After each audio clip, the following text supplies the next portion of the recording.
It is the biggest black hole in this country, and that is the $35 billion contingent liability for the non-military defined benefit scheme for Canberra public servants. And that is for 160,000 retired public servants.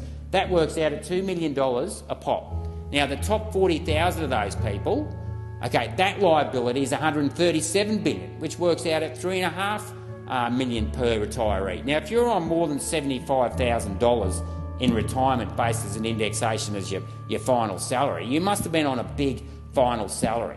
Now, can somebody tell me why the public servants in this country aren't asset tested, means tested on their assets and income like the people in the private sector? You want to talk about equality?